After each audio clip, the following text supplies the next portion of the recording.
बोले भगवान श्री कृष्ण की जय। गुरु नारायण भगवान की जय। अब हम श्रीमद् भागवत महापुराण के 10वें स्कंद का 46वां अध्याय पढ़ेंगे। इसका शीर्षक है उद्धव जी की व्रज यात्रा।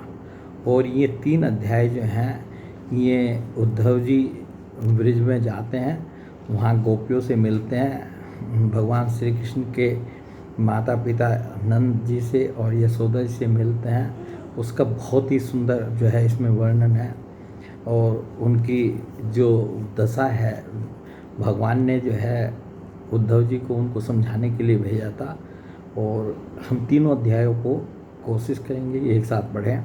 ये वीडियो थोड़ा लंबा हो जाएगा, परंतु इसमें ये प्रसंग जो है वो पूरा हो जाएगा। श्री सुखदेव जी कहते हैं, परीक्षित, उद्धव जी वृष्णिवंशियों में एक प्रधान पुरुष थे। वे साक्षात बृहस्पति जी के शिष्य और परम बुद्धिमान थे। उनकी महिमा के संबंध में इससे बढ़कर और कौन सी बात कही जा सकती है कि वे भगवान श्री कृष्ण के प्यारे सखा तथा मंत्री भी थे।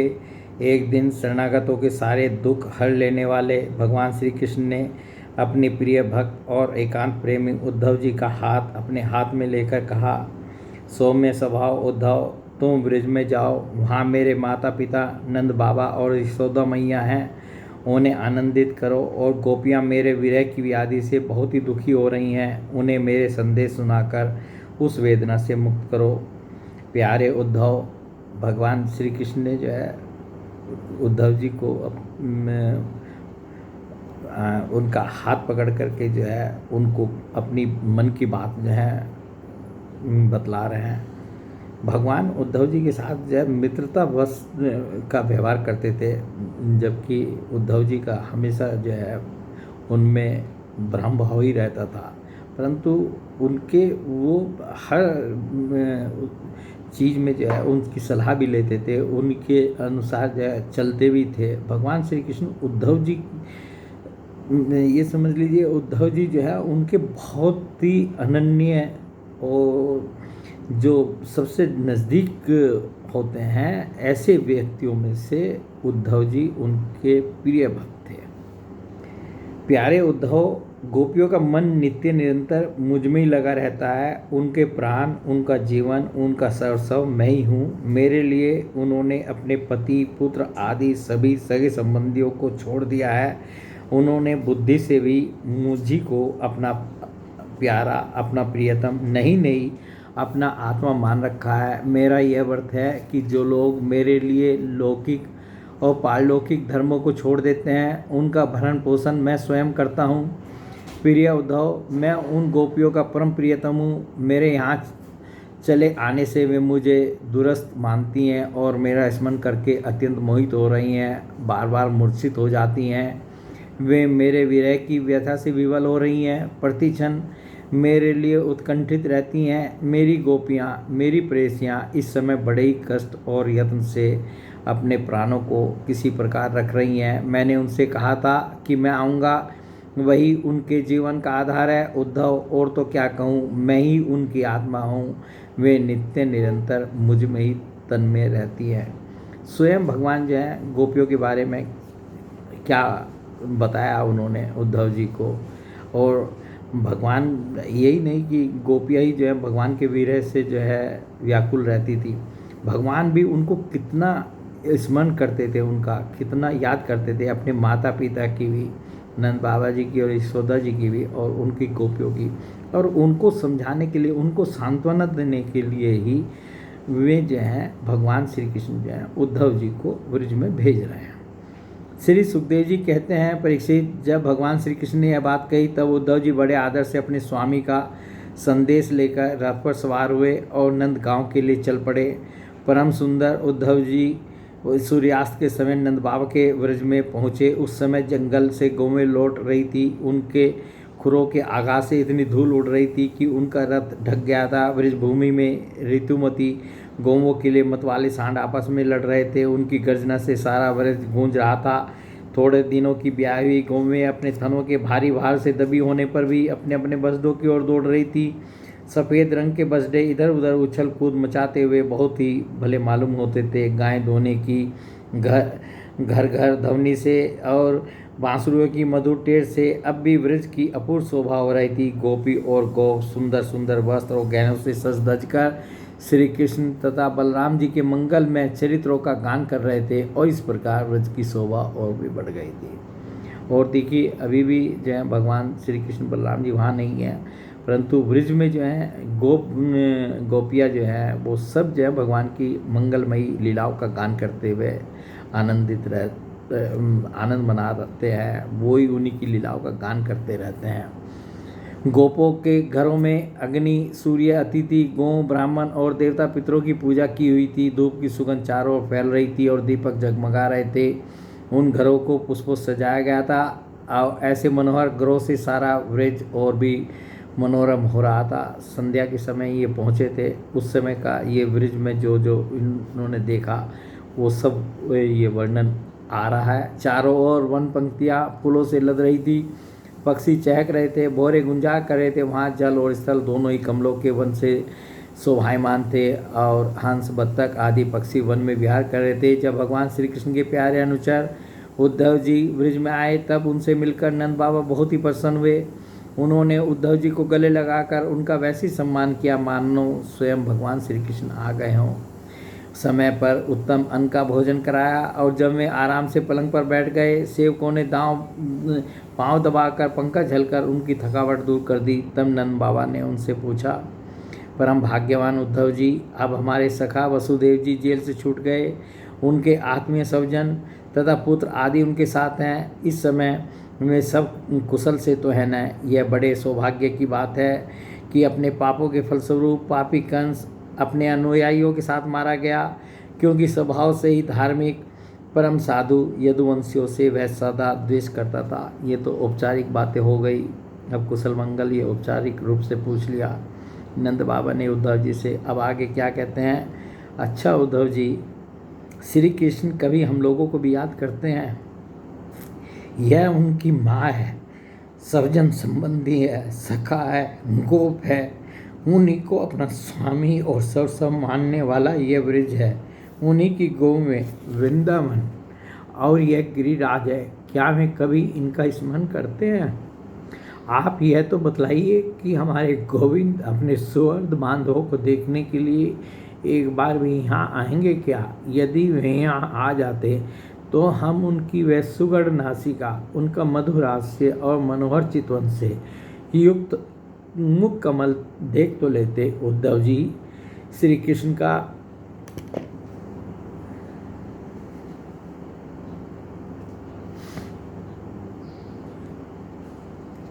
उद्धव जी, श्री कृष्ण का हृदय उदार है, उनकी शक्ति अनंत है। उन्होंने दावानल से, आंधी पानी से, वृषासुर और अजगर आदि अनेकों मृत्यु के निमित्तों से जिन्हें टालने का कोई उपाय नहीं था, एक बार नहीं अनेक बार हमारी रक्षा की है। उद्धव जी, हम श्री कृष्ण के विचित्र चरित्र, उनकी विलासपूर्ण तिरछी चितवन, उन्मुक्त हास्य, मधुर भाषण आदि का स्मरण करते रहते हैं और उसमें इतने तन्मय रहते हैं कि अब हमसे कोई काम काज नहीं हो पाता। हम किसी काम काज के काबिल नहीं रहे। हम जो है हर समय उनको याद करते रहते हैं।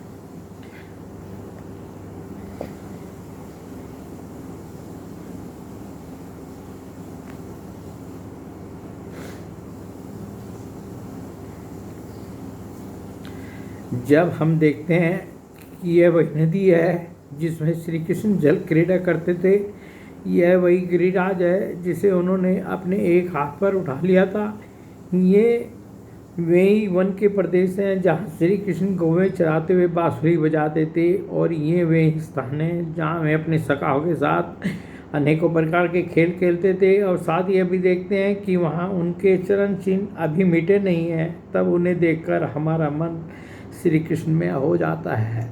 हम यहाँ की जो जो भी चीज़ें जो हैं, जहाँ जहाँ वो जाते थे, जो खेल खेलते थे, और ये भूमि जिसमें कि उनके चरण के चिन्ह जो अंकित हैं, उनको देख देख करके जो है हमारा मन जो है कृष्ण में हो जाता है। इसमें संदेह नहीं कि मैं श्री कृष्ण और बलराम को देव शिरोमणि मानता हूँ, और यह भी मानता हूँ कि वे देवताओं का कोई बड़ा प्रयोजन सिद्ध करने के लिए यहाँ आए हुए हैं। स्वयं भगवान गर्गाचार्य जी ने मुझसे ऐसा ही कहा था। जैसे सिंह बिना किसी परिश्रम के पशुओं को मार डालता है, वैसे ही उन्होंने खेल खेल में ही 10,000 हाथियों का बल रखने वाले कंस, उसके दोनों अजय पहलवानों और महान बलशाली गजराज कुबलियापीड़ को मार डाला। उन्होंने 3 ताल लंबे और अत्यंत दृढ़ धनुष को वैसे ही तोड़ डाला जैसे कोई हाथी किसी छड़ी को तोड़ डाले। हमारे प्यारे श्री कृष्ण ने एक हाथ से 7 दिनों तक गिरिराज को उठाए रखा था। यहाँ यही सबके देखते देखते खेल खेल में उन्होंने पल्लम, धेनुक, अरिष्टा, तृणावर्त और बक आदि उन बड़े बड़े दैत्यों को मार डाला जिन्होंने समस्त देवता और असुरों पर विजय प्राप्त कर ली थी। श्री सुखदेव जी कहते हैं, परीक्षित, नंद बाबा का हृदय यूं ही भगवान श्री कृष्ण के अनुराग रंग में रंगा हुआ था। जब इस प्रकार में उनकी लीलाओं का एक एक करके स्मरण करने लगे तब तो उनमें प्रेम की बाढ़ ही आ गई। वे विवल हो गए और मिलने की अत्यंत उत्कंठा होने के कारण उनका गला रूंध गया। वे चुप हो गए। यशोदा रानी भी वहीं बैठकर नंद बाबा की बातें सुन रही थी। श्री कृष्ण की एक एक लीला सुनकर उनके नेत्रों से आंसू बहते जाते थे और पूर्ति स्नेह की बाढ़ से उनके स्तनों से दूध की धारा बहती जा रही थी। उद्धव जी, नंद बाबा और यशोदा जी के हृदय में श्री कृष्ण के प्रति कैसा अगाध अनुराग है, यह देखकर आनंद मग्न हो गए और उनसे कहने लगे।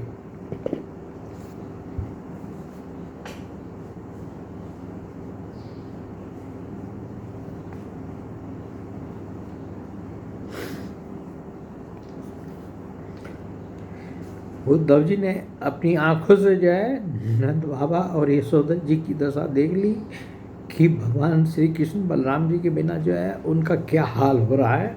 अब उद्धव जी उनको समझाने की कोशिश कर रहे हैं। उद्धव जी ने कहा, हे मानद, इसमें संदेह नहीं कि आप दोनों समस्त शरीरधारियों में अत्यंत भाग्यवान हैं, सराहना करने योग्य हैं, क्योंकि जो सारे चराचर जगत के बनाने वाले और उसे ज्ञान देने वाले नारायण हैं, उनके प्रति आपके हृदय में ऐसा वात्सल्य स्नेह पुत्र भाव है। बलराम और श्री कृष्ण पुराण पुरुष हैं।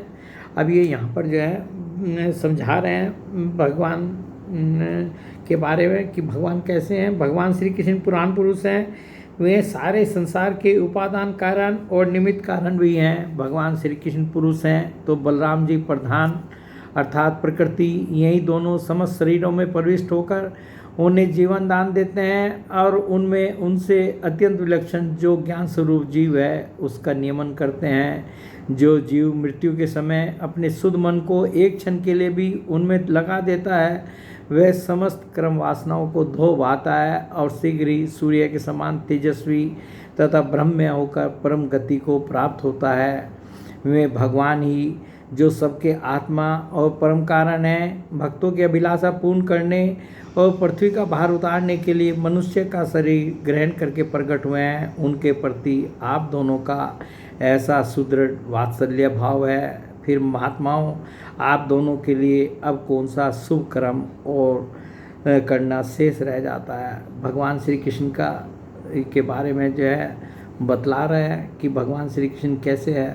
और इसमें एक वाक्य और जो उन्होंने बोला है कि जो जीव मृत्यु के समय अपने शुद्ध मन को एक क्षण के लिए भी उनमें लगा देता है, वह समस्त क्रम वासनाओं को धो बहाता है और शीघ्र ही सूर्य के समान तेजस्वी और ब्रह्म्य होकर परम गति को प्राप्त होता है।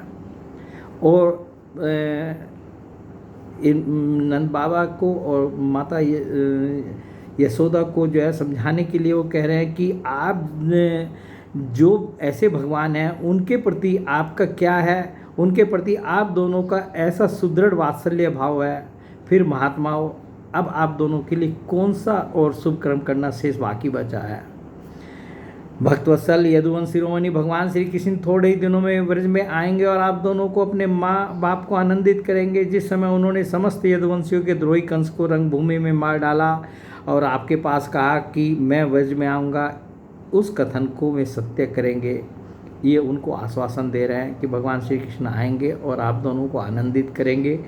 नंद बाबा और माता यशोदा जी, आप दोनों परम भाग्यशाली हैं। खेद न करें, आप श्री कृष्ण को अपने पास ही देखेंगे, क्योंकि जैसे काष्ठ में अग्नि सदा ही व्यापक रूप से रहती है, वैसे ही वे समस्त प्राणियों के हृदय में सर्वदा विराजमान रहते हैं। अब यहाँ ज्ञान की बातें जो है उद्धव जी जो हैं माता पिता को समझाना शुरू कर रहा है। अब बतलाइए, जो प्रेम के रस में डूबा हुआ हो, जिसमें इतना उनको ये ज्ञान की बातें जो है क्या उनके लिए थी, क्या कुछ काम करेंगी? परंतु जो है उद्धव जी अपना कर्तव्य पूरा कर रहे हैं। वो अपने हिसाब से जो है माता पिता को जो है समझा रहे हैं। वो कह रहे हैं, जैसे काष्ठ में अग्नि सदा ही व्यापक रूप से रहती है, वैसे ही वे समस्त प्राणियों के हृदय में सर्वदा विराजमान रहते हैं। एक शरीर के प्रति अभिमान न होने के कारण न तो कोई उनका प्रिय है और न तो अप्रिय में सब में और सबके प्रति समान है। इसलिए उनकी दृष्टि में न तो कोई उत्तम है और न तो अधम। यहाँ तक कि विषमता का भाव रखने वाले भी उनके लिए विषम नहीं है। न तो उनका कोई माता है और न पिता, न पत्नी है और न तो पुत्र आदि, न अपना है और न तो पराया, न देह है और न तो जन्म ही। इस लोक में उनका कोई कर्म नहीं है, फिर भी वे साधुओं के परित्राण के लिए लीला करने के लिए देवादि सात्विक, मत्स्यादि तामस एवं मनुष्य आदि मिश्र योनियों में शरीर धारण करते हैं। भगवान अजन्मा हैं, उनमें प्राकृत, सत, रज आदि में से एक भी गुण नहीं है। इस प्रकार इन गुणों से अतीत होने पर भी लीला के लिए खेल खेल में सत्व, रज और तम इन तीनों गुणों को स्वीकार कर लेते हैं और उनके द्वारा जगत की रचना, पालन और संहार करते हैं। जब बच्चे घुमरी प्रेता खेलने लगते हैं या मनुष्य वेग से चक्कर लगाने लगते हैं, तब उन्हें सारी पृथ्वी घूमती हुई जान पड़ती है। वैसे ही वास्तव में सब कुछ करने वाला चित्त ही है, परंतु उस चित्त में अहम बुद्धि हो जाने के कारण, भ्रमवश उसे आत्मा अपना मैं समझ लेने के कारण जीव अपने को कर्ता समझने लगता है। भगवान श्री कृष्ण केवल आप दोनों के ही पुत्र नहीं, वे समस्त प्राणियों के आत्मा, पुत्र, माता पिता और स्वामी भी हैं। बाबा, जो कुछ देखा या सुना जाता है वह चाहे भूत से संबंध रखता हो, वर्तमान से अथवा भविष्य से, स्थावर हो या जंगम हो, महान हो अथवा अल्प हो, ऐसी कोई वस्तु ही नहीं है जो भगवान श्री कृष्ण से पृथक हो। बाबा श्री कृष्ण के अतिरिक्त ऐसी कोई वस्तु नहीं है जिसे वस्तु कह सकें। वास्तव में सब वे ही हैं, वे ही परमार्थ सत्य हैं। परीक्षित, भगवान श्री कृष्ण के सखा उद्धव और नंद बाबा इसी प्रकार आपस में बातें करते रहे और वह रात बीत गई। कुछ रात शेष रहने पर गोपियाँ उठी। दीपक जलाकर उन्होंने घर की देहलियों पर वास्तुदेव का पूजन किया, अपने घरों को झाड़ बुआर कर साफ किया और फिर दही मथने लगी।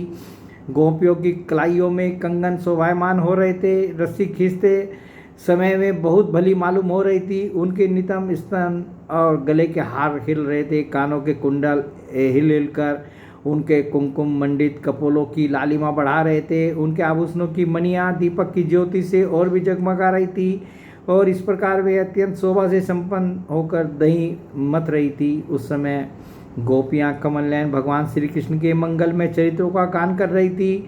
उनका वह संगीत दही मथने की ध्वनि से मिलकर और भी अद्भुत हो गया और सर्वलोक तक जा पहुँचा, जिसकी सर्वलहरी सब और फैलकर दिशाओं का अमंगल मिटा देती है।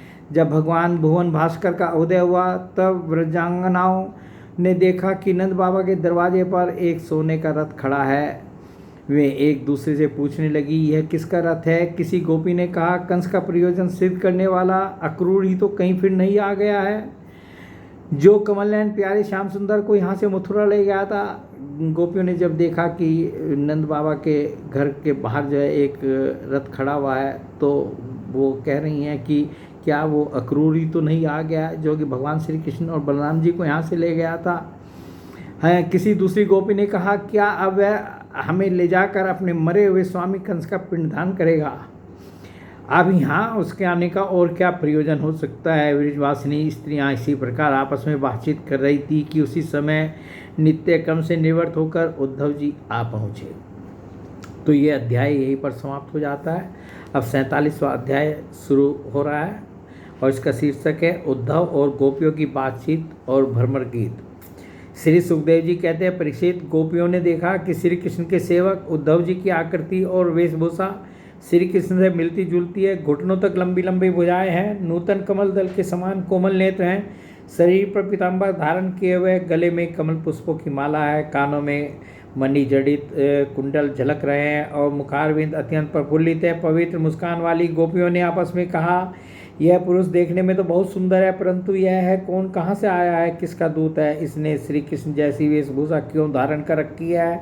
सबकी सब गोपियाँ उनका परिचय प्राप्त करने के लिए अत्यंत उत्सुक हो गई और उनमें से बहुत सी पवित्र कीर्ति भगवान श्री कृष्ण के चरण कमलों के आश्रित तथा उनके सेवक सखा उद्धव जी को चारों ओर से घेरकर खड़ी हो गई। जब उन्हें मालूम हुआ कि ये तो रमा रमन भगवान श्री कृष्ण का संदेश लेकर आए हैं, तब उन्होंने विनय से झुककर सल्लज हास्य, चितवन और मधुर वाणी आदि से उद्धव जी का अत्यंत सत्कार किया तथा एकांत में आसन पर बैठाकर वे उनसे इस प्रकार कहने लगी, उद्धव जी, हम जानती हैं कि आप यदुनाथ के पार्षद हैं। देखिए, उद्धव जी जो है भगवान श्री कृष्ण का संदेश लेकर के गए थे, उनको बोलने का मौका नहीं दिया। अभी जो है उनको बैठाया और अपनी बात कह रही हैं। उद्धव जी, हम जानते हैं कि आप यदुनाथ के पार्षद हैं, उन्हीं का संदेश लेकर यहाँ पधारे हैं। आपके स्वामी ने अपने माता पिता को सुख देने के लिए आपको यहाँ भेजा है। अब जो उनके मन में थोड़ा क्रोध तो था ही भगवान के प्रति, और जो व्यथा थी वो किस तरह से निकल रही है। आपके स्वामी ने अपने माता पिता को सुख देने के लिए आपको यहाँ भेजा है, अन्यथा हमें तो अब इस नंदगांव में गौवों के रहने की जगह में उनके स्मरण करने योग्य कोई भी वस्तु दिखाई नहीं पड़ती। माता पिता आदि सगे संबंधियों का स्नेह बंधन तो बड़े बड़े ऋषि मुनि भी बड़ी कठिनाई से छोड़ पाते हैं। दूसरों के साथ जो प्रेम संबंध का स्वांग किया जाता है वह तो किसी न किसी स्वार्थ के लिए ही होता है। भौरों का पुष्पों से और पुरुषों का स्त्रियों से ऐसा ही स्वार्थ का प्रेम संबंध होता है। जब वेश्या समझती है कि अब मेरे यहाँ आने वाले के पास धन नहीं है, तब उसे वह धत्ता बता देती है। जब प्रजा देखती है कि यह राजा हमारी रक्षा नहीं कर सकता, तब वह उसका साथ छोड़ देती है। अध्ययन समाप्त हो जाने पर कितने शिष्य अपने आचार्यों की सेवा करते हैं, या कि दक्षिणा मिली कि ऋतु लोग चलते बने। जब वृक्ष पर फल नहीं रहते तब पक्षीगण वहाँ से बिना कुछ सोचे विचारे उड़ जाते हैं। भोजन कर लेने के बाद अतिथि लोग ही गृहस्थ की ओर कब देखते हैं। वन में आग लगी कि पशु भाग खड़े हुए। चाहे स्त्री के हृदय में कितना भी अनुराग हो, जार पुरुष अपना काम बना लेने के बाद उलट कर भी तो नहीं देखता। ये सब उदाहरण जो है गोपियाँ जो है भगवान के जो प्रति उनके मन में व्यथा और थोड़ा क्रोध था वो अपना प्रकट कर रही हैं। परीक्षित गोपियों के मन, वाणी और शरीर श्री कृष्ण में ही तल्लीन थे। जब भगवान श्री कृष्ण के दूत बनकर उद्धव जी ब्रज में आए, तब मैं उनसे इस प्रकार कहते कहते यह भूल ही गई कि कौन सी बात किस तरह किसके सामने कहनी चाहिए। वो इतने भावावेश में थी कि वो ये भी भूल गई कि कौन सी बात कब किसके सामने कहनी चाहिए और कौन सी नहीं कहनी चाहिए। भगवान श्री कृष्ण ने बचपन से लेकर किशोर अवस्था तक जितनी भी लीलाएं की थी उन सब की याद कर करके गोपियाँ उनका गान करने लगी। वे आत्मविस्मृत होकर स्त्री सुलभ लज्जा को भी भूल गई और फूट फूट कर रोने लगी। एक गोपी को उस समय स्मरण हो रहा था भगवान श्री कृष्ण के मिलन की लीला का। उसी समय उसने देखा कि पास एक भौरा गुनगुना रहा है। उसने ऐसा समझा मानो मुझ रूठी हुई समझकर श्री कृष्ण ने मनाने के लिए दूध भेजा हो। वह गोपी भौरे से इस प्रकार कहने लगी,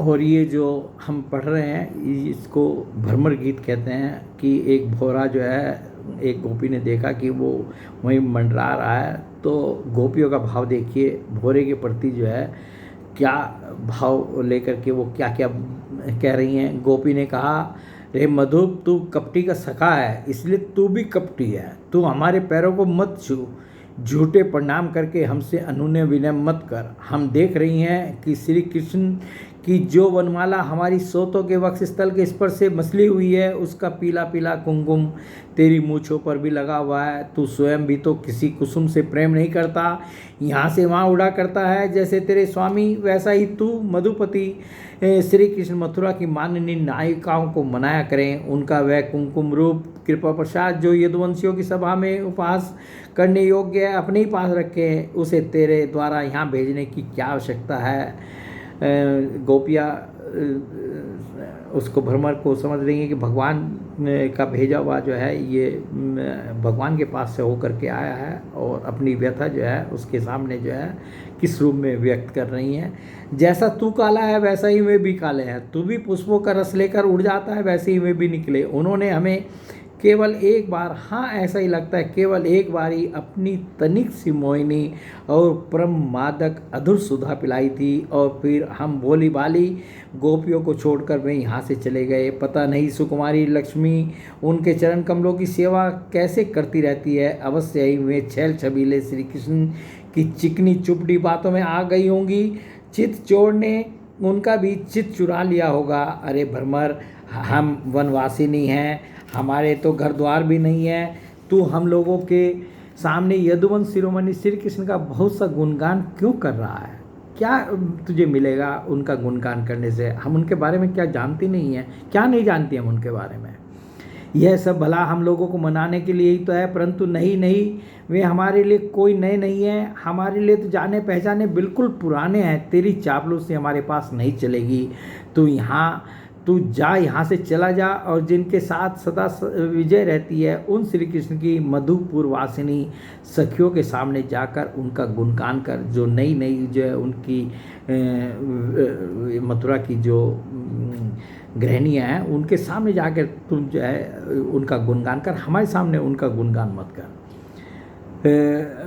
मधुपुर वासिनी सखियों के सामने जाकर उनका गुणगान कर। वे नहीं है, उनकी लीलाएं कम जानती है और इस समय वे उनकी प्यारी है। उनके हृदय की पीड़ा उन्होंने मिटा दी है।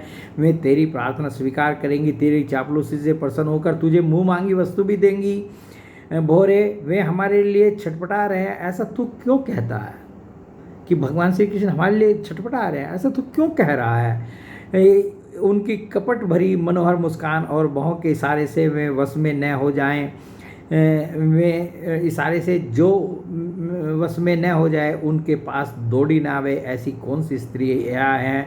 अरे अनजान, स्वर्ग में, पाताल में और पृथ्वी में ऐसी एक भी स्त्री नहीं है। औरों की तो बात ही क्या, स्वयं लक्ष्मी जी भी उनके चरण रज की सेवा किया करती है। फिर हम श्री कृष्ण के लिए किस गिनती में हैं? परंतु तू उनके पास जाकर कहना कि तुम्हारा नाम तो उत्तम श्लोक है, अच्छे लोग तुम्हारी कीर्ति का गान करते हैं, परंतु इसकी सार्थकता तो इसी में है कि तुम दिनों पर दया करो, नहीं तो श्री कृष्ण तुम्हारा उत्तम श्लोक नाम झूठा पड़ जाता है। अरे मधुकर, देख, तू मेरे पैर पर सिर मत टेक। मैं जानती हूँ कि तू अनुन्य विनय करने में, क्षमा याचना करने में बड़ा निपुण है। मालूम होता है तू श्री कृष्ण से ही यही सीख कर आया है कि रूठे हुए को मनाने के लिए दूत को, संदेशवाहक को कितनी चाटुकारिता करनी चाहिए। परंतु तू समझ ले कि यहाँ तेरी दाल गलने वाली नहीं है। देख, हमने श्री कृष्ण के लिए ही अपने पति, पुत्र और दूसरे लोगों को छोड़ दिया, परंतु उनमें तनिक भी कृतज्ञता नहीं। वे ऐसे निर्मोही निकले कि हमें छोड़कर चलते बने। अब तू ही बता, ऐसे अकृतज्ञ के साथ हम क्या संधि करें? क्या तू अब भी कहता है कि उन पर विश्वास करना चाहिए? रे मधुप, जब वे राम बने थे तब उन्होंने कपिराज बाली को व्याध के समान छिपकर बड़ी निर्दयता से मारा था। बेचारी शूर्पणखा कामवश उनके पास आई थी, परंतु उन्होंने अपनी स्त्री के वश होकर उस बेचारी के नाक कान काट लिए और इस प्रकार उसे कुरूप कर दिया। भगवान ने जब राम का अवतार लिया था तो उसमें जो किया था वो सब उसका भी उदाहरण जो है यहाँ ये दे रही हैं। ब्राह्मण के घर वामन के रूप में जन्म लेकर उन्होंने क्या किया?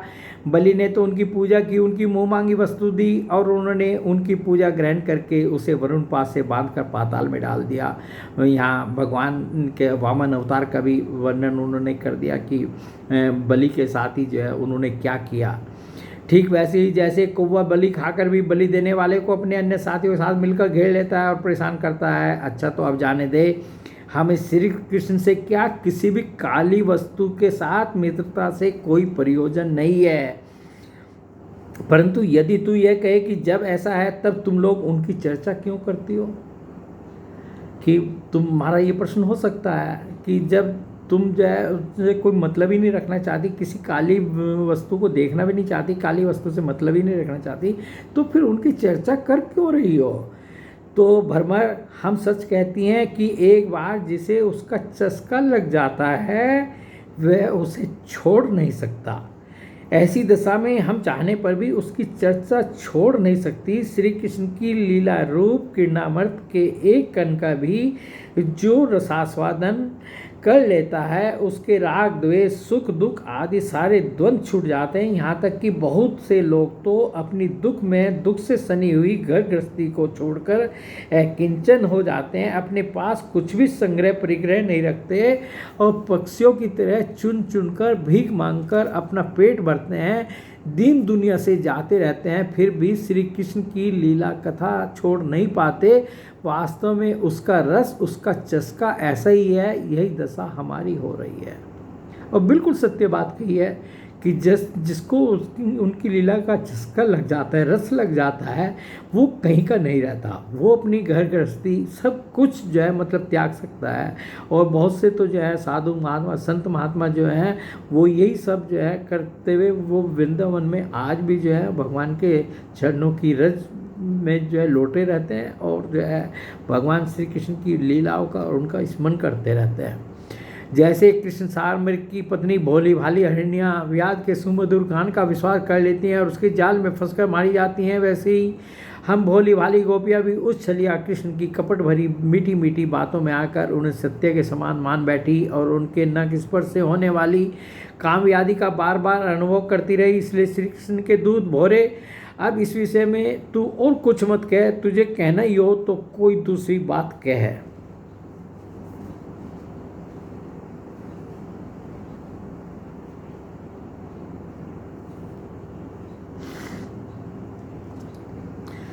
हमारे प्रियतम के प्यारे सखा, जान पड़ता है कि तुम एक बार उधर जाकर फिर लौट आए हो।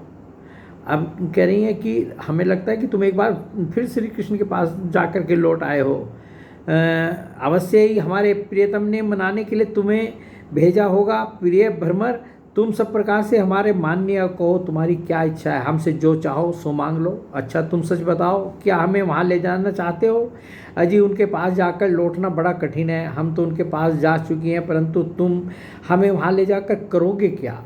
प्यारे भ्रमर, उनके साथ उनके वक्षस्थल पर तो उनकी प्यारी पत्नी लक्ष्मी जी सदा रहती है न, तब वहाँ हमारा निर्वाह कैसे होगा? अच्छा हमारे प्रियतम के प्यारे दूत मधुकर, हमें यह तो बतलाओ, क्या आर्यपुत्र भगवान श्री कृष्ण गुरुकुल से लौटकर मधुपुरी में अब सुख से तो है न? क्या वे कभी नंद बाबा यशोदा रानी यहाँ के घर सगे संबंधी और ग्वाल वालों को भी याद करते हैं? अब कुछ सामान्य हो रही हैं गोपियाँ और अब जो है वो सामान्य रूप से बातें कर रही हैं। और क्या हम दासियों की भी कोई बात कभी चलाते हैं? प्यारे भ्रमर, हमें यह भी बतलाओ कि क्या वे अपनी अगर के समान दिव्य सुगंध से युक्त भुजा हमारे सिरों पर रखेंगे? क्या हमारे जीवन में कभी ऐसा शुभ अवसर भी आएगा? श्री सुखदेव जी कहते हैं, परीक्षित, गोपियाँ भगवान श्री कृष्ण के दर्शन के लिए अत्यंत उत्सुक लालायित हो रही थी, उनके लिए तड़फ रही थी। उनकी बातें सुनकर उद्धव जी ने उन्हें उनके प्रियतम का संदेश सुनाकर सांत्वना देते हुए इस प्रकार कहा। जब गोपियों की ये सब दशा देख ली और उनकी सब बातें सुन ली और वो किस तरह से जो है भ्रमर को भी जो है भगवान का दूत समझ करके जो भी उन्होंने कहा वो सब जो है उद्धव जी ने अपनी आंखों से देख लिया और कानों से सुन लिया। तब अब उद्धव जी बोल रहे हैं, उद्धव जी ने कहा, ओ गोपियों, तुम कृतकृत्य हो, तुम्हारा जीवन सफल है। देवियों, तुम सारे संसार के लिए पूजनीय हो, क्योंकि तुम लोगों ने इस प्रकार भगवान श्री कृष्ण को अपना हृदय अपना सर्वस्व समर्पित कर दिया है। दान व्रत तप होम जप वेदाध्ययन ध्यान धारणा समाधि और कल्याण के अन्य विविध साधनों के द्वारा भगवान की भक्ति प्राप्त हो, यही प्रयत्न किया जाता है। ये किसी भी साधन से, चाहे वो दान है, व्रत है, तप है, होम है, जप है, वेदाध्ययन है, ध्यान है, धारणा है, समाधि है या कल्याण का कोई भी दूसरा साधन हो, उसके द्वारा उसका उद्देश्य क्या होता है? केवल भगवान की किसी प्रकार से भक्ति प्राप्त हो जाए। यह बड़े सौभाग्य की बात है कि तुम लोगों ने पवित्र कीर्ति भगवान श्री कृष्ण के प्रति वही सर्वोत्तम प्रेम भक्ति नहीं प्रेम भक्ति प्राप्त की है और उसी का आदर्श स्थापित किया है, जो बड़े बड़े ऋषि मुनियों के लिए भी अत्यंत दुर्लभ है। और गोपियों का जो प्रेम है, गोपियों की जो प्रेम भक्ति है, वो वास्तव में आदर्श रूपा है, आदर्श है सभी प्राणियों के लिए, सभी जीवों के लिए, कि जो गोपियों की प्रेम भक्ति है वो एक बिल्कुल आदर्श भक्ति है। तो वे जो बड़े बड़े ऋषि मुनियों के लिए भी अत्यंत दुर्लभ है। सचमुच यह कितने सौभाग्य की बात है कि तुमने अपने पुत्र, पति, देह, स्वजन और घरों को छोड़कर पुरुषोत्तम भगवान श्री कृष्ण को, जो सबके परम पति हैं, पति के रूप में वर्णन किया है। महाभाग्यवती गोपियों, भगवान श्री कृष्ण के वियोग से तुमने उन इंद्रियातीत परमात्मा के प्रति वह भाव प्राप्त कर लिया है जो सभी वस्तुओं के रूप में उनका दर्शन कराता है। और कह रहे हैं कि तुम जो है उस भाव को प्राप्त हो गई हो जिसमें कि जिस भाव को प्राप्त होकर कि ये संसार की हर वस्तु में मनुष्य को जो है भगवान श्री कृष्ण का ही जो है दर्शन होने लगता है। तुम उस भाव को प्राप्त हो गई हो, मतलब तुम पूर्ण रूप से कृष्ण में हो गई हो। दर्शन कराता है तुम लोगों का वह भाव मेरे सामने भी प्रकट हुआ। यह मेरे ऊपर तुम देवियों की बड़ी ही दया है। मैं अपने स्वामी का गुप्त काम करने वाला दूत हूँ। तुम्हारे प्रियतम भगवान श्री कृष्ण ने तुम लोगों को परम सुख देने के लिए यह प्रिय संदेश भेजा है। कल्याणो वही लेकर मैं तुम लोगों के पास आया हूँ, अब उसे सुनो। अब जो है गोपियाँ कुछ सामान्य हुई और जो है उद्धव जी जो है अपना संदेश सुनाने की स्थिति में आए।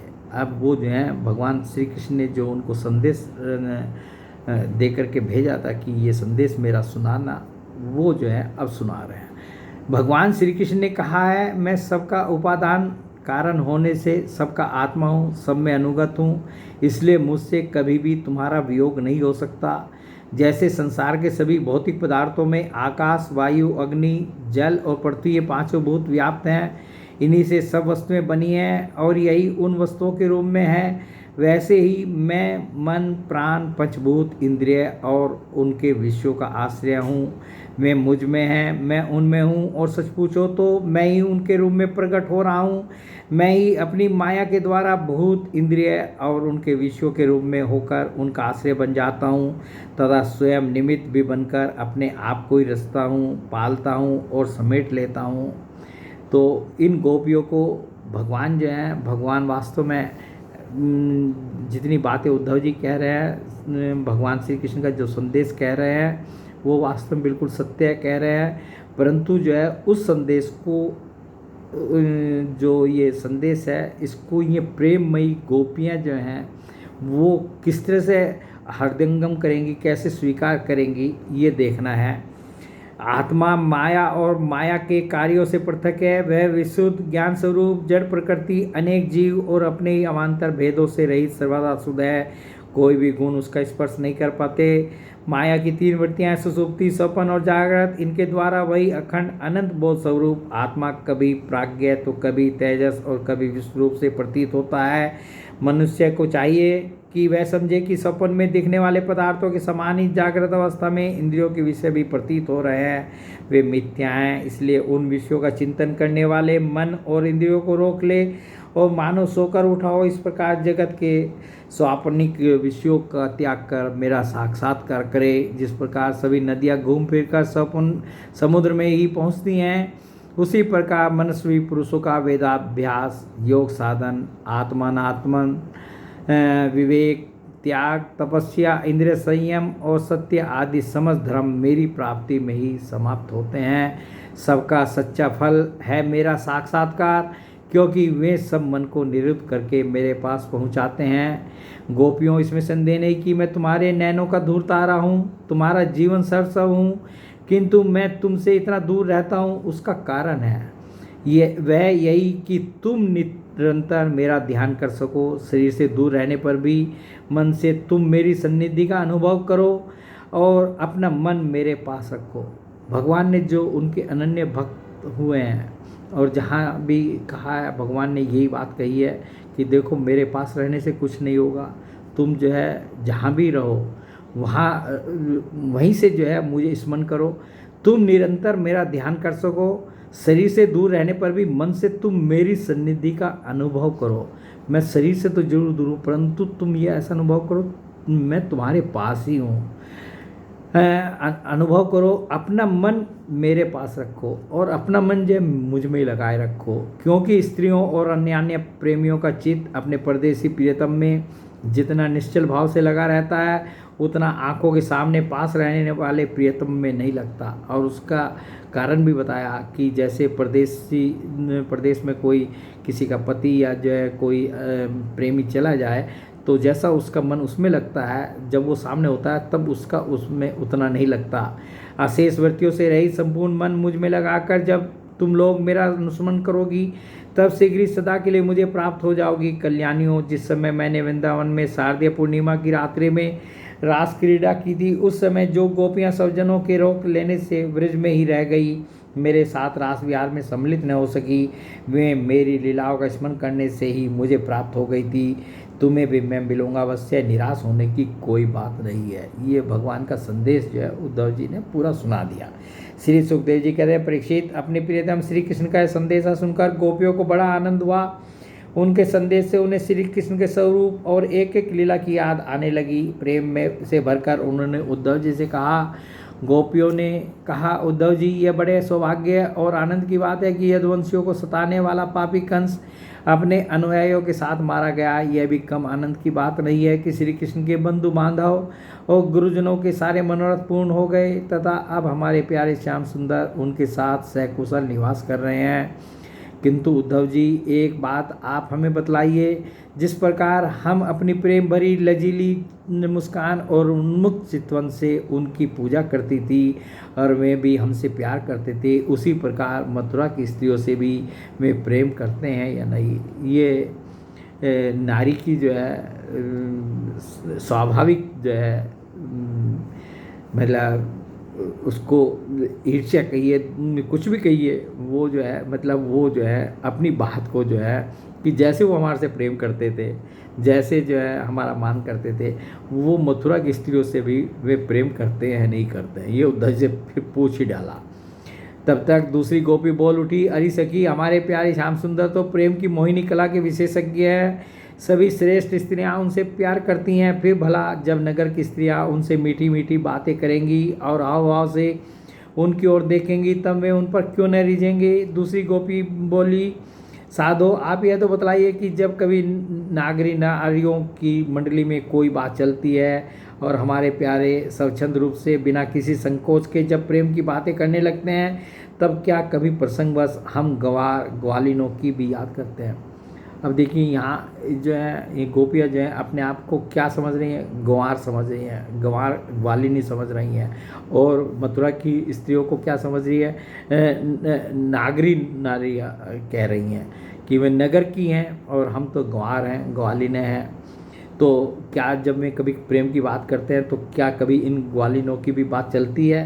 कुछ गोपियों ने कहा, उद्धव जी, क्या कभी श्री कृष्ण उन रातियों का स्मरण करते हैं जब कुमुदनी तथा कुंद के पुष्प खिले हुए थे, चारों चांदनी छिटक रही थी और वृंदावन अत्यंत रमणीय हो रहा था। उन रातियों में ही उन्होंने रासमंडल बनाकर हम लोगों के साथ नृत्य किया था। कितनी सुंदर थी वह रासलीला। उस समय हम लोगों के पैरों के नुपुर रुंझुन रुंझुन बज रहे थे। हम सब सखियाँ उन्हीं की सुंदर सुंदर लीलाओं का गान कर रही थी और वे हमारे साथ नाना प्रकार के विहार कर रहे थे। तो भगवान ने जो रासलीला की थी उसका स्मरण करके जो है गोपियाँ उद्धव जी से पूछ रही हैं कि क्या वे उस रासलीला को भी कभी याद करते हैं या नहीं करते हैं। कुछ दूसरी गोपियाँ बोल उठी, उद्धव जी, हम सब तो उन्हीं के विरह की आग से जल रही हैं। देवराज इंद्र जैसे जल बरसाकर वन को हरा भरा कर देते हैं, उसी प्रकार क्या कभी श्री कृष्ण भी अपने कर स्पर्श आदि से हमें जीवन दान देने के लिए यहाँ आवेंगे। तब तक एक गोपी ने कहा, अरे सखी, अब तो उन्होंने शत्रुओं को मारकर राज्य पा लिया है, जिसे देखो वही उनका स्वर्ग बना फिरता है। अब वे बड़े बड़े नरपतियों की कुमारियों से विवाह करेंगे, उनके साथ आनंद पूर्वक रहेंगे, यहाँ हम ग्वालिनों के पास क्यों आएंगे। दूसरी गोपी ने कहा, नहीं सखी, महात्मा श्री कृष्ण तो स्वयं लक्ष्मीपति हैं, उनकी सारी कामनाएं पूर्णी हैं, वे कृतकृत्य हैं। हम वनवासिनी ग्वालिनों अथवा दूसरी राजकुमारियों से उनका कोई प्रयोजन नहीं है। हम लोगों के बिना उनका कौन सा काम अटक रहा है। और फिर आगे कह रही हैं, देखो, वेश्या होने पर भी पिंगला ने क्या ही ठीक कहा है, संसार में किसी की आशा न रखना ही सबसे बड़ा सुख है। यह बात हम जानती हैं, फिर भी हम भगवान श्री कृष्ण के लौटने की आशा छोड़ने में असमर्थ हैं। हम उनकी आशा को नहीं छोड़ सकते। क्यों नहीं छोड़ सकते? वही आशा तो हमारा जीवन है, उनके शुभागमन की आशा ही तो हमारा जीवन है। हमारे प्यारे श्याम सुंदर ने, जिनकी कीर्ति का गान बड़े बड़े महात्मा करते रहते हैं, हमसे एकांत में जो जो मीठी मीठी प्रेम की बातें की हैं, उन्हें छोड़ने का, भुलाने का उत्साह भी हम कैसे कर सकती हैं? देखो तो उनकी इच्छा न होने पर भी स्वयं लक्ष्मी जी उनके चरणों से लिपटी रहती है, एक क्षण के लिए भी उनका अंग संग छोड़कर कहीं नहीं जाती।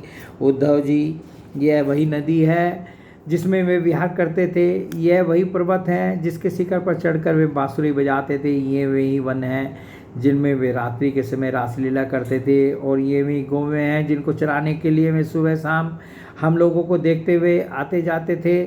और यह ठीक वैसी ही बंसी की तान हमारे कानों में गूंजती रहती है जैसी वे अपने अधरों के संयोग से छेड़ा करते थे। बलराम जी के साथ श्री कृष्ण ने इन सभी का सेवन किया है। यहाँ का एक एक प्रदेश, एक एक धूलिकण उनके परम सुंदर चरण कमलों से चिन्हित है। इन्हें जब जब हम देखती हैं, सुनती हैं, दिन भर यही तो करती रहती हैं, तब तब वे हमारे प्यारे श्याम सुंदर नंद नंदन को हमारे नेत्रों के सामने ला कर रख देते हैं। उद्धव जी, हम किसी भी प्रकार मरकर भी उन्हें भूल नहीं सकती। गोपियाँ जो हैं अपनी जो विरह व्यथा तो उनकी व्यक्त हो ही रही है, और उनका जो प्रेम है वो उद्धव जी के सामने जो है बिल्कुल प्रकट हो रहा है कि कितना ये भगवान से प्रेम करती हैं। उनकी वह हंस की सी सुंदर चाल, उन्मुक्त हास्य, विलासपूर्ण चितवन और मधुमयी वाणी, आहा, उन सब ने हमारा चित्त चुरा लिया है। हमारा मन हमारे वश में नहीं है। अब हम उन्हें भूलें तो किस तरह? हमारे प्यारे श्री कृष्ण, तुम ही हमारे जीवन के स्वामी हो, सर्वस्व हो। प्यारे तुम लक्ष्मीनाथ हो तो क्या हुआ, हमारे लिए तो वृजनाथ ही हो। हम वृज गोपियों के एकमात्र तुम ही सच्चे स्वामी हो। श्याम सुंदर, तुमने बार बार हमारी व्यथा मिटाई है, हमारे संकट काटे हैं। जब भी कोई संकट होता था तुम ही काटते थे। गोविंद, तुम गौवों से बहुत प्रेम करते हो, क्या हम गौवे नहीं हैं? अब कह रही हैं कि तुम गौवों से बहुत प्रेम करते थे, क्या हम गौवे नहीं हैं?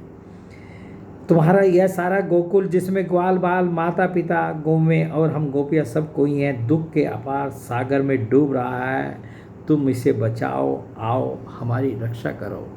ये जो है विनती कर रही हैं। श्री सुखदेव जी कहते हैं, प्रिय परीक्षित, भगवान श्री कृष्ण का प्रिय संदेश सुनकर गोपियों की विरह की व्यथा शांत हो गई थी। वे इंद्रियातीत भगवान श्री कृष्ण को अपने आत्मा के रूप में सर्वत्र स्थित समझ चुकी थी। अब वे बड़े प्रेम और आदर से उद्धव जी का सत्कार करने लगी। जैसे भगवान ने कहा था कि मैं हर प्राणी में और हर जगह मैं उपस्थित हूँ, तो गोपियाँ जो हैं कुछ सब जब सामान्य हुई तो वो समझने लगी कि भगवान श्री कृष्ण तो वास्तव में भगवान हैं, वो सब जगह व्याप्त हैं, हर जीव के अंदर आत्मा के रूप में वो ही हैं। तो उनका धीरे धीरे जो है वो शांत हुई। और उद्धव जी गोपियों की विरह व्यथा मिटाने के लिए कई महीनों तक वहीं रहे। वे भगवान श्री कृष्ण की अनेकों लीलाएं और बातें सुना कर ब्रजवासियों को आनंदित करते रहते। नंद बाबा के व्रज में जितने दिनों तक उद्धव जी रहे, उतने दिनों तक भगवान श्री कृष्ण की लीला की चर्चा होते रहने के कारण ब्रजवासियों को ऐसा जान पड़ा मानो अभी एक ही क्षण हुआ हो। भगवान के परम प्रेमी भक्त उद्धव जी कभी नदी तट पर जाते, कभी वनों में विहरते और कभी गिरिराज की घाटियों में विचरते, कभी रंग बिरंगे फूलों से लदे हुए वृक्षों में ही रम जाते। और यहाँ भगवान श्री कृष्ण ने कौन सी लीला की है, यह पूछ कर ब्रजवासियों को भगवान श्री कृष्ण और उनकी लीला के स्मरण में तन्मय कर देते। और ये वास्तव में बिल्कुल ऐसा ही होता है कि जैसे उद्धव जी वहाँ गए और ब्रिज में जो है जब उन गोपियों के साथ जो है घूमने जाते थे, तो वहाँ पूछते थे भगवान ने यहाँ इस स्थान पर कौन सी लीला की थी, यहाँ क्या किया था, भगवान ने यहाँ क्या किया था, वो सब जो है पूछते, उनसे जो है पूछते जाते। उद्धव जी ने ब्रिज में रहकर गोपियों की इस प्रकार की प्रेम विकलता और भी बहुत सी प्रेम चेष्टाएं देखी। उनकी इस प्रकार श्री कृष्ण में तन्मयता देखकर वे प्रेम और आनंद से भर गए। अब वे गोपियों का नमस्कार करते हुए इस प्रकार गान करने लगे, इस पृथ्वी पर केवल इन गोपियों का ही शरीर धारण करना श्रेष्ठ एवं सफल है, क्योंकि ये सर्वात्मा भगवान श्री कृष्ण के परम प्रेम में दिव्य महाभाव में स्थित हो गई है।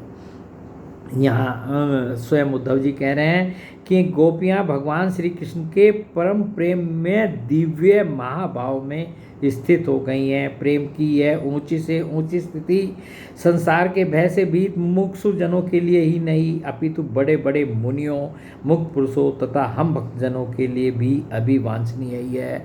कि जो इनकी स्थिति है ये तो बड़े बड़े योगियों के लिए, भक्तों के लिए और मुमुक्षुओं के लिए भी जो है ये स्थिति नहीं हो पाती।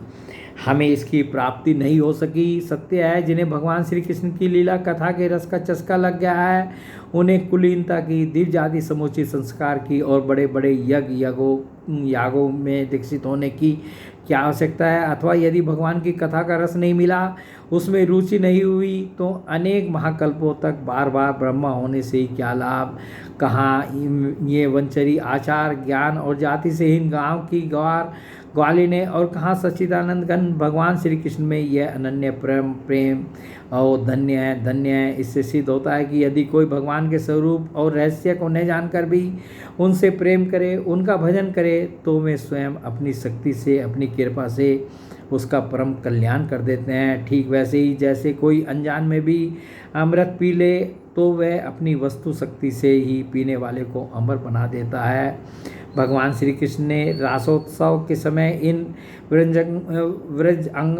व्रजांगनाओं के गले में बाँह डाल कर इनके मनोरथ पूर्ण किए। इन्हें भगवान ने जिस कृपा प्रसाद का वितरण किया, इन्हें जैसा प्रेम दान किया, वैसा भगवान की परम प्रेमवती नित्य संगिनी वक्षस्थल पर विराजमान लक्ष्मी जी को भी नहीं प्राप्त हुआ। कमल किसी सुगंध और कांति से युक्त देवांगनाओं को भी नहीं मिला। फिर दूसरी स्त्रियों की तो बात ही क्या करें। मेरे लिए तो सबसे अच्छी बात यही होगी। अब देखिए उद्धव जी जो हैं क्या कह रहे हैं, मेरे लिए तो सबसे अच्छी बात यही होगी कि मैं इस वृंदावन धाम में कोई झाड़ी लता अथवा औषधि जड़ी बूटी ही बन जाऊं। यदि मैं ऐसा बन जाऊंगा तो मुझे इन व्रज आंगनाओं की चरण धूलि निरंतर सेवन करने के लिए मिलती रहेगी। इनकी चरण रज में स्नान करके मैं धन्य हो जाऊंगा कि मेरे ऊपर इनकी चरण की धूलि पड़ेगी। यदि मैं लता झाड़ी अथवा औषधि जड़ी बूटी कुछ भी बन गया यहाँ वृंदावन में तो इनकी चरण रज जो है वो मेरे ऊपर पड़ती रहेगी। धन्य हैं ये गोपियाँ। देखो तो सही, जिनको छोड़ना अत्यंत कठिन है उन सब जन संबंधियों तथा लोकवेद की आर्य मर्यादा का परित्याग करके इन्होंने भगवान की पदवी, उनके साथ तन्मयता, उनका परम प्रेम प्राप्त कर लिया है। औरों की तो बात ही क्या, भगवत वाणी उनकी निश्वास रूप समश्रुतियाँ उपनिषदें भी अब तक भगवान के परम प्रेम में स्वरूप को ढूंढती ही रहती हैं, प्राप्त नहीं कर पाती। स्वयं भगवती लक्ष्मी जी जिनकी पूजा करती रहती हैं, ब्रह्मा शंकर आदि परम समर्थ देवता, पूर्ण काम, आत्माराम और बड़े बड़े योगेश्वर अपने हृदय में जिनका चिंतन करते रहते हैं। भगवान श्री कृष्ण के उन्हीं चरणारविंदों को रासलीला के समय गोपियों ने अपने वक्ष स्थल पर रखा और उनका आलिंगन करके अपने हृदय की जलन विरह व्यथा शांत की। नंद बाबा के व्रज में रहने वाली गोपांगनाओं की चरण धूलि को मैं बार बार प्रणाम करता हूँ, उसे सिर पर चढ़ाता हूँ। इन गोपियों ने भगवान श्री कृष्ण की लीला कथा के संबंध में जो कुछ गान किया है वह तीनों लोकों को पवित्र कर रहा है और सदा सर्वदा पवित्र करता रहेगा। श्री सुखदेव जी कहते हैं, परीक्षित, इस प्रकार कई महीनों तक ब्रज में रहकर उद्धव जी ने अब मथुरा जाने के लिए गोपियों से, नंद बाबा और यशोदा मैया से आज्ञा प्राप्त की। ग्वाल वालों से विदा लेकर वहाँ से यात्रा करने के लिए मेरे रथ पर सवार हुए। जब उनका रथ ब्रज से बाहर निकला तब नंद बाबा आदि गोपगण बहुत सी भेंट की सामग्री लेकर उनके पास आए और आंखों में आंसू भरकर उन्होंने बड़े प्रेम से कहा, उद्धव जी, आप हम यही चाहते हैं कि हमारे मन की एक एक वृत्ति, एक एक संकल्प श्री कृष्ण के चरण कमलों के ही आश्रित रहे, उन्हीं की सेवा के लिए उठे और उन्हीं में लगी हुई रहे।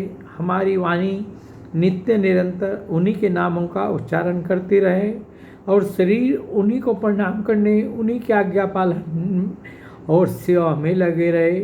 उद्धव जी, हम सच कहते हैं, हमें मोक्ष की इच्छा बिल्कुल नहीं है। हमें भगवान की इच्छा से अपने कर्मों के अनुसार चाहे जिस योनि में जन्म लेना पड़े वहाँ शुभ आचरण करें, दान करें और उसका फल यही पावें कि हमारे अपने ईश्वर श्री कृष्ण में हमारी प्रीति उत्तरोत्तर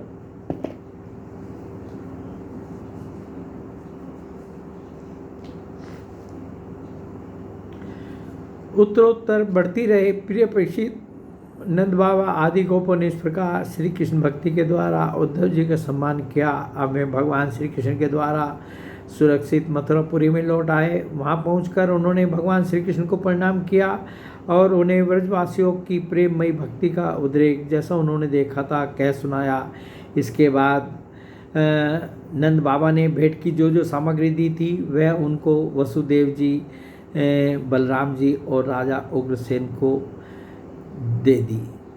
तो ये अध्याय जो है यहीं पर जो है ये समाप्त हो जाता है। जो उद्धव जी की ब्रज यात्रा हुई और भगवान श्री कृष्ण ने उनको जो भेजा और वहाँ जो उन्होंने देखा, सुना, समझा और आकर के फिर जो है उन्होंने सब जो है ज्यों का त्यों भगवान श्री कृष्ण को बताया। गोपियों की दशा भी बताई, उनके माता पिता के बारे में भी बताया। और ये जो है अब अगला अध्याय जो है हम दूसरे उसमें बनाएंगे। और ये तीनों अध्याय जो हैं बहुत महत्वपूर्ण थे। तो बोलिए भगवान श्री कृष्ण की जय, गुरु नारायण भगवान की जय।